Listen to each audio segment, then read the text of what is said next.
Hello lovely people, welcome to part 2 of my Medieval Mystic May reading vlogs. Dooby dooby dooby dooby dooby dooby dooby dooby dooby doo. Dooby dooby dooby dooby dooby dooby dooby dooby Sophie vlogs. I'll be talking you through the 4th to 6th books that I'm reading for Medieval Mystic May, along with hopefully some vlog footage of some nice escapades, fingers crossed. The 3 books that I'm going to be talking about in this round. The one I haven't started yet is The Anchoress by Robyn Cadwallader. This is a fiction book that is looking at a 17-year-old girl who becomes an anchoress, and because she thinks that it's going to be the right decision and perhaps is quite constricting. My sort of medieval text, I will say that this one is not actually really a mystic text. This is more of the medieval text, but I wanted to read it because last year I read Howe's book, which talked about Christine de Pizan, and this is the Book of the City of Ladies. I am 90 pages in. I've just finished part 1 of this. This is, rather than it being a mystic text, this is actually a text where Christine de Pizan is writing down this this dream she has, where essentially she's annoyed at the way that men keep portraying women as terrible, awful beings, and so she is writing back against that, and she's envisaging having these 3 ladies who have come to her, who have said, we're going to build this city of ladies to demonstrate the virtues that women have. Reason, rectitude and justice are the 3 women, and in this first section they are laying the foundation of the city, building the walls, and that is by talking through examples of women from history who meet the types of virtues that Christine is hoping to show off. So as an example, they talk a lot about the disparaging ways that women are portrayed, and then they talk about women from history that show that that's not correct and that there are women who have virtue and that kind of thing. So what I have found, things that I have found interesting about this so far, there are a few moments in this that I found quite funny. As an example, when they're listing examples of these virtuous women, there's one example where they talk about this woman and they're like, oh, she's so great, these are all the things she did that was great. She did marry her son, but she didn't, at the time, they didn't know that that was a bad thing to do, so who could blame her? There's this quite funny, I think, historical revisionism kind of thing happening, which I find really interesting. Fun seeing some of the ways in which the history is being manipulated. As an example, she keeps citing women who are goddesses in other religions, but positing them as just women who were really great, who those cultures misunderstood. They were just normal women. Minerva's an example in this, where she's like, oh, people at the time got confused and they started worshipping her as a goddess, but she was actually just a really cool woman who did these things. And it's the same for Keres. They're like, oh, she just invented agriculture. She's just the single woman who invented all of agriculture, and that's why she then became worshipped as a goddess of the harvest, because she just was a really cool inventor. And it's I'm finding it interesting from what did people at the time, how did they interpret what we would say myths and legends, and even sometimes actual history. How is that interpreted in this world in which,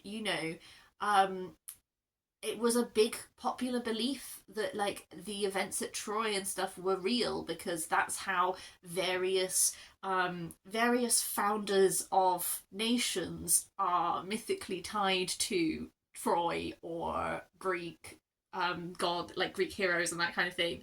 And so they treat it all as if it's 100% historically true, but the way that they adapt the legends to suit medieval sensibilities and medieval understandings of the world, I just find that bit really interesting. It's also interesting so far, this whole first section, as I said, it is, I guess it reminds me narratively a bit of Vindication on the Rights of Women by Mary Wollstonecraft, because what Mary Wollstonecraft was doing, obviously, was she's not just arguing that women are rational creatures that deserve education and rights and all that kind of thing, but she is utilizing the narrative form that male writers have used, and she goes on a bit. Because she's being so thorough, because she's demonstrating, not just in what she is saying, but in how she is saying it. She is demonstrating the rationality of a woman by being able to really in-depth go into this whole topic. And it kind of feels like that here, where it's like she's demonstrating her use of reason and her use of logic and all of that by the very form that this is taking, where it's going like, oh, these are the slanderous things that male writers have written about us. Here are examples of real women who discredit those arguments already because they were real and they did these things, and these things have the virtues that these men are saying that women don't have. And then also the step also from that is then looking at those male writers and being like, well, of course, like these male writers, like this guy self-confessed, like he was an adulterer, and he became frustrated later in life when he wasn't able to pursue affairs, and so he's taking out that frustration on women in this way. Like, it's this, I guess, this utilizing of this form to like so case point, be like, this is my example, these are what we can draw from it, here is like the proof and all that kind of thing. So I'm finding the form quite interesting in that way. And then I guess as a final point, like the types of women who are being used as examples is interesting, because the whole like first batch is just like warrior women, like women who led wars and who were rulers, but in a way where like a lot of them very practically like went to battle, and that's just quite, I guess I'm finding that quite interesting, because from like a medieval perspective, those are not necessarily like the womanly graces that you would be wanting to encourage in your everyday woman. But it's that framing, I guess, because a lot of them are framed as she did all of this for her infant son so that when he was old enough he could rule. And that reminds me a lot of when I read She-Wolves by Helen Castor, which looked at the women who ruled before Elizabeth I and the precedent they set for women ruling, and how it was, at least a few of them came up against the difficulty of, oftentimes for women, the only way that you could hold power was for the promise that you were doing it to provide for this male heir, and it was not acceptable for you as a woman to be holding the power in your own right.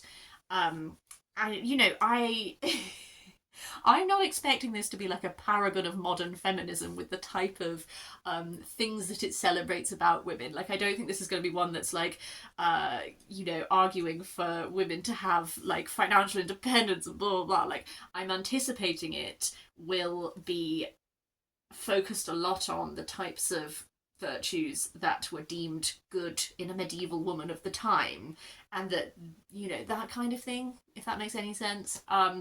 So I guess it was interesting to me that we opened with a bunch of women going to war, and then later we come to like women who are inventors, or women who have been like nurturing, or, you know, like, yeah. So yes, I am about to begin part 2, and then I also have just started on Mysticism by Simon Critchley. I am 50 pages in, which is the first chapter. One thing I like about this is it has lots of it's got lots of big pictures throughout, which is fun. It's interesting already because I didn't know anything about Simon Critchley. I gather he's like a philosopher, he does a lot of philosophy stuff, but he also is an atheist and wrote a whole book about atheism. And as someone who is coming to Medieval Mystic May as not a Christian, but I'm just reading a lot of religious texts, it's interesting to me that this book is written by someone who is also not actually like a Christian. I wonder if there will be a journey with faith in this, I don't know, or if it's just literally like a fascination with this. He is linking, well, my understanding of the journey that this book is going to take is he does like as like before the book properly begins, you have this section that is like a who's who of medieval mystics that gives you like a quotation from each, the dates of their life, a couple of bullet points just condensing what they believed, and then like a mini biography. Now I'm literally just on the first chapter, which is like really trying to define what mysticism is. I'm finding, he said that in the introduction he said that the first chapter is like quite academic and then the other chapters are less so, and I'm looking forward to the less so because I'm just something about the writing, I don't know, currently this first chapter my brain is like boggling a little bit, but I don't know if that's also because I was trying to read it when I was trying to go to sleep, so might have been a user error there. I guess this breaking down of the like concept of mysticism, that's given me a lot of food for thought. His sort of tie through point is that he's going to be looking at it up until like modern times and looking at like, I guess, music and how people's relationship with music can have a similar relationship to like these mystics. I don't know, that does intrigue me. Yeah, I'm hoping that this one's going to give me a lot of food for thought as to why I am doing Medieval Mystic May and what it is about like the concept of mysticism that draws me in. Yeah, I'll report back in a minute. We have arrived. Charleston House. Look at this beautiful oak. And then it goes all the way down. Got a little walk ahead.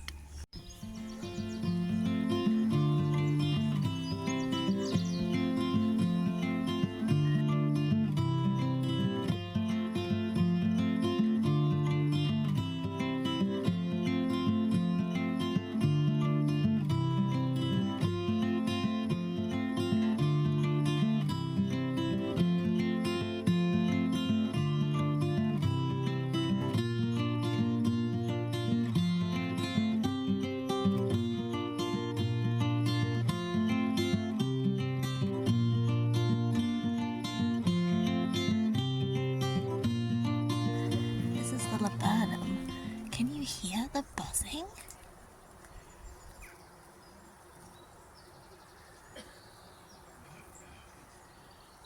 There are so many bees. We have another reading update. So, since my last update, I have finished Christine de Pizan, the Book of the City of Ladies. Parts 2 and 3 are quite similar to part 1, just with different focuses. As an example, part 3 has a lot of focus on religiously important women, so women who've been very important to Christianity and using them as examples. So it sort of is this building of these cities through giving you little histories of women who have been especially worthy, especially worthwhile of praise. I found it really funny when we got to the final section and then she just starts bringing in people and being like, oh, there's loads of great women now, and she's just pretty much mentioning all of her friends. She's just like, these ladies, so great. I don't know why I found it funny. I just think it would be like the equivalent of like me comparing my best friend to like the Virgin Mary, you know? It's like, are all of these women on the same level? I don't know. It's like the flip side is that occasionally like it does get a bit repetitive with this sort of formula of, you know, Christine and one of the ladies will have a little chat and then we'll get these little potted biographies. I did just continue to find though this medieval framing of a lot of these women's life stories. Like, I just think I found that in itself quite interesting.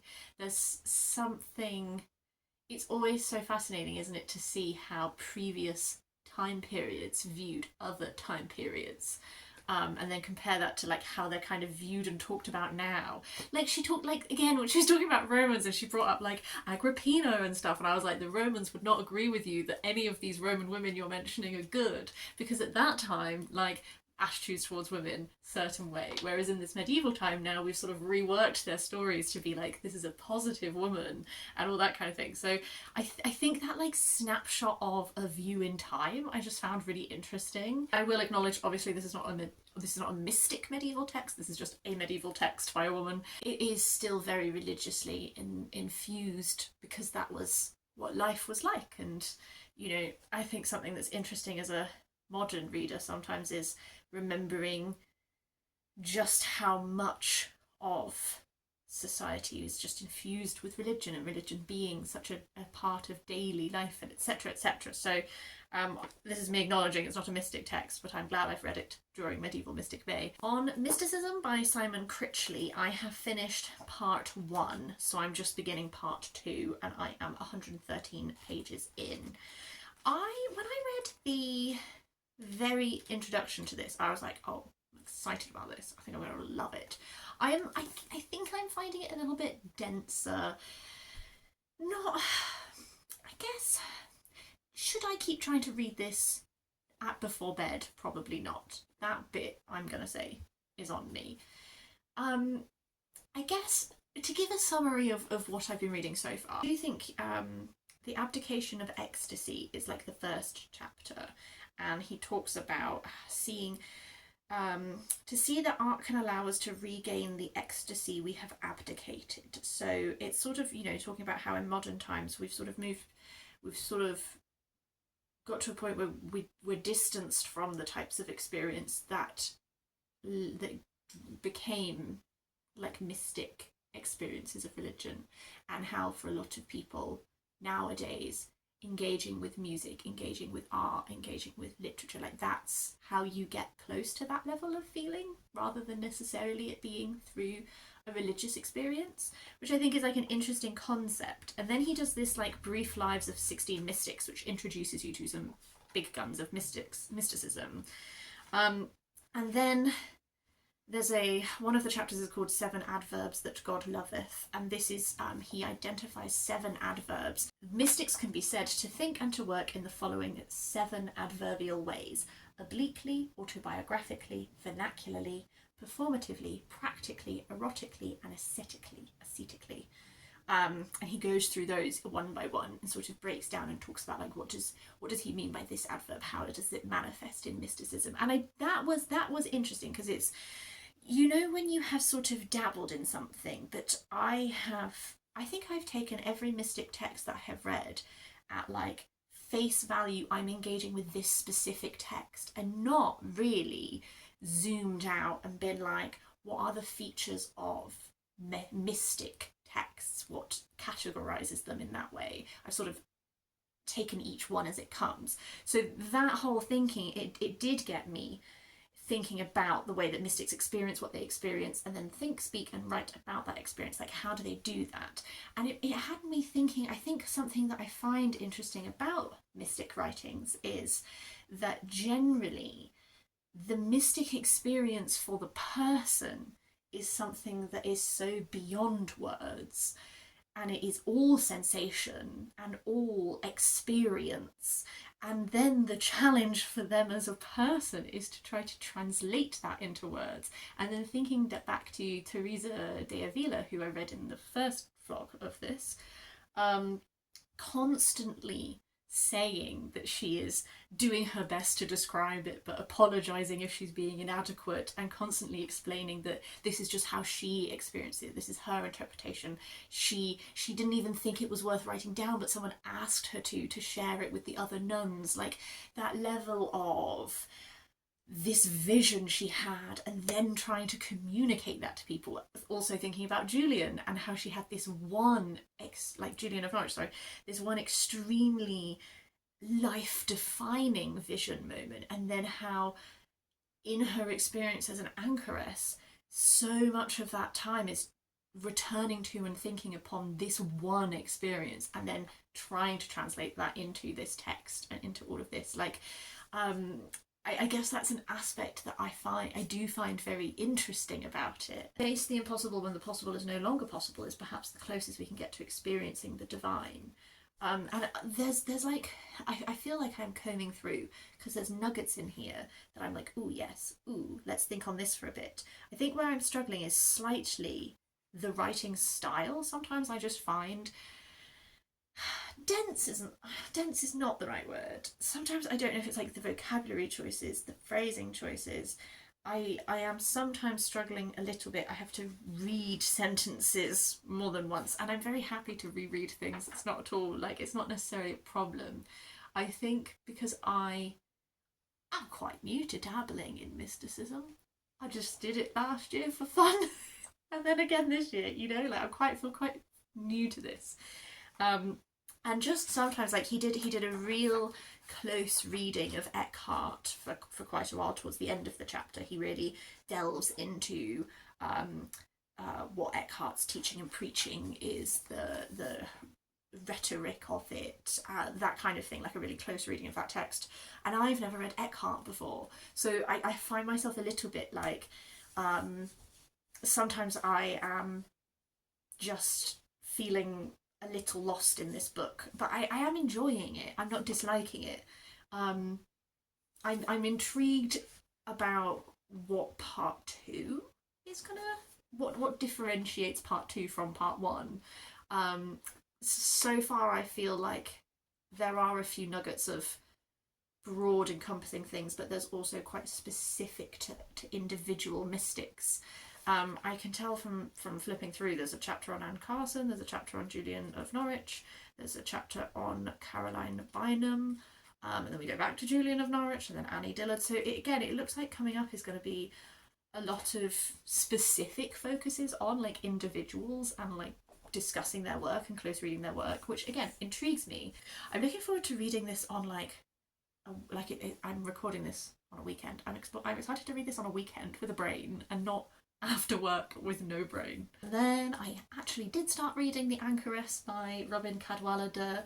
How far in? I'm just 100 pages in. Previously explained, we are following 17-year-old Sarah, who has just become an anchoress. She has deliberately chosen this path. She has been nailed in to the anchorage, and she is now embarking on this next stage of her life. I was interested in how you take a plot where you have someone who is just in one room, and how do you make like a full book about that doesn't feel like I'm confined. And how it's really happening is you have Sarah as one perspective, and then slightly later in the book you get a second perspective, which is of a monk who is he doesn't illuminate manuscripts, he just does the text side of it, and her confessor can no longer be, her confessor is old and can't get to her anymore, so he has to become her confessor. So you get his perspective brought in, so you get that perspective that is someone who is not in the anchorage, who can go out and about. And I liked the initial start of when he becomes her confessor, because you get to see it from you get to see their first interaction from his point of view, and then you immediately see it from her point of view, and I just feel like it tells you so much about both of them, how you see the same scene. But to go back to Sarah briefly, I just think it's capturing already how much you would anticipate this being such a solitary experience, and yet the nature of the role of an anchoress is actually incredibly public. So, you know, she can't leave the room, but people come to her, and she is in many ways always available. She can choose whether or not to open her little the grill, the window bit, the shutters. She can choose whether or not to open the shutters, but she cannot choose to block out the world. Immediately when she is put into this room, she can smell the outside, she can hear these things. She is still, you know, that phrase, to be of the world but not in it, is that the right phrasing? She is still connected to the world, even though she is in this place apart where she is supposed to be dedicating herself to God. The people are proud to have an anchoress, and Sarah so much has taken this decision because she wants to isolate herself. You are getting snapshots of memories that she's had from her past. She's only 17, she is but a child, but you are getting these snapshots from her past that explain why she has come to this decision to put herself in this place. And it does become increasingly apparent quite early on that she's the dedication to God might be real, but there is an element of fleeing one's past. She had a sister who has clearly passed away, although I don't know a lot of the details about that yet. There is a grief there that is looking to be escaped from. There are other aspects of her past which are proving to not be as easy to disconnect from as she would hope. So there is this immediate, like, you're not confined to the room, because even though she is, her mind isn't. So you're seeing snatches and that kind of thing. Then there is the forcible intrusion of the world to the cell, the people who come to her, who sometimes seek guidance, sometimes are just happen to be around and she can just hear them. You know, there is an intrusion to her life that she is resistant to in a way that does kind of, I feel like there's a growth she needs to go on, which is understanding that her role is not just to isolate herself, but is to be part of this community. She doesn't really want to give to the community because she is a child and young and suffering from sadness and these kinds of things. So an element that I would I guess warn of is that where I'm at 100 pages in, she's really developing a self-punishment aspect to her religious experience. She does not feel worthy of a lot. She does not feel that she is worshipping God as much as she should be, and she punishes herself in physical ways. So I would give a warning about that, because I don't, self-harm is not always for everyone to read about. But I think that what I'm enjoying about Robyn Cadwallader is that I can sort of see a growth and a journey for this very young girl. During her first confession with the older priest, who was actually a sweetheart, and he says to her like how young she is and all of that, and she's like, what does he mean? I'm not young, I'm a bride of Christ, I've dedicated myself. And it's like, you're 17, sweet child. This man is like in his like 70s in the medieval era, like he's definitely able to pass on that wisdom to you. You know, there is an impetuosity of youth in regards to not wanting to receive help and not feeling worthy of receiving help and all this kind of thing. I think what Robyn Cadwallader has done really well is that Sarah is a person. Like, I do feel like she has... I feel a level of empathy for the experience that she has, whilst I understand so much how she's there, and I want so much for her through religious experience, or hopefully nice words from other people. Please God, someone help this woman. You know, I want to see that growth of her grow into her faith in a more secure way. But then reading this at the same time does have me thinking about aspects of this, because as he writes about in here with some of his biographies, some of these mystics, I guess like self-punishment and that kind of the physical aspect, like that is some of these people did extremely extreme things with their bodies as part of this intensity of religious experience. Some people had extremely like erotic experiences. Some people had there's an intensity of experience that comes from mysticism, and there is also, I guess, a level of dedication and stuff which can lead to these ways of treating the vessel and all that kind of thing. So this is my waffy way of saying I'm actually really enjoying this. I'm glad that I'm reading this after I've started this, and at this point in my Medieval Mystic May reading, I don't necessarily expect the journey of Sarah to become a mystic, but I do think that these aspects of being an anchoress and intensely isolated but also intensely public and all of that, like the tension between that is so interesting. There's lots of strands that I'm interested in. I think it's only 300 and something pages, so I'm about a third of the way through already, and I'm thoroughly enjoying it, and I look forward to reading more. Hello, slightly ill Sophie hopping in. This clip I gave zero context for. If you watched my April reading wrap-up part 2, I talk about a book called From Malka to Mackay, which is Hawaiian quilts and the ecology of Hawaii, which is the book that accompanied an exhibition at the Pitt Rivers Museum, which has now unfortunately closed, but I managed to get in literally the week before it closed with my friend. So the next clip is just a little vision of some of those Hawaiian quilts. They are so stunning.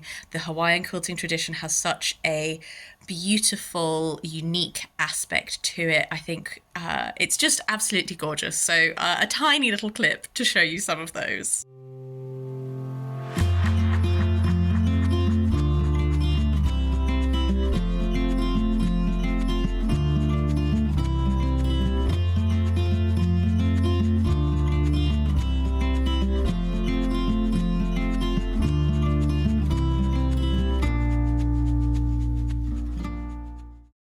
pumpkins, for my final update for Medieval Mystic May Reading Vlog Part 2, I have finished both of these books. Let's talk about The Anchoress by Robyn Cadwallader first. Had such lovely historical detail in it. I feel like that's like my main thing coming away from it is I really felt like I felt so rooted in the era, in all of the little details of like daily village life, what that would have been like. There's just from like the beats of the everyday, you know, as I said, that it's very sensory in her connection to the village because she cannot see it but she can still experience it, and then also because women of the village come to her to seek spiritual counsel / gossip, whatever you would describe that as, you know, she gets information about what's happening, so she's actually far more connected to the life of this place than she was connected to where she was from before she became an anchoress.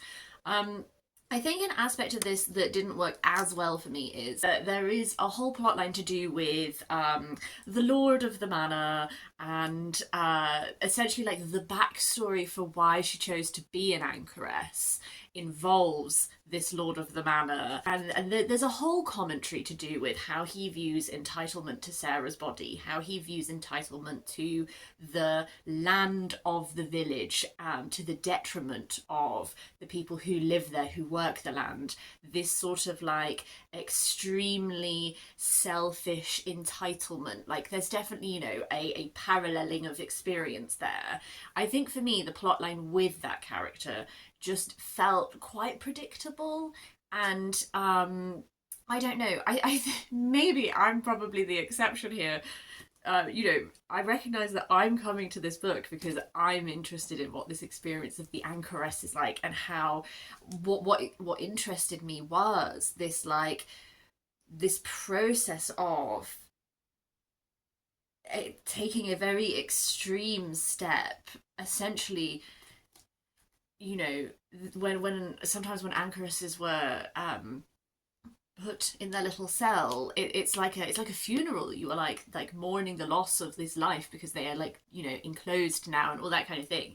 But actually it was like the birth of Sarah's second life, and seeing how she is not always living her faith in a way that is helping other people, and how she has to learn to sort of consider the needs of others. It's almost like she took this decision to confine herself to try and shut out the world, and really what she comes to understand is her role as an anchoress is rooting herself in this place and actually opening herself to connection with the rest of the village. Like that whole side of the plot I really liked, so I wasn't super interested in this side of the plot, which you get a lot of like flashing back to like give you glimpses of what happened before she became an anchoress, and I sort of just felt like I felt it was quite predictable, so that side of the plot didn't super interest me. But this like historic detail, all of that kind of thing did. Like one or two characters in this who feel quite sparkling, and then some of the rest of them are maybe a little bit flatter, but the ones that do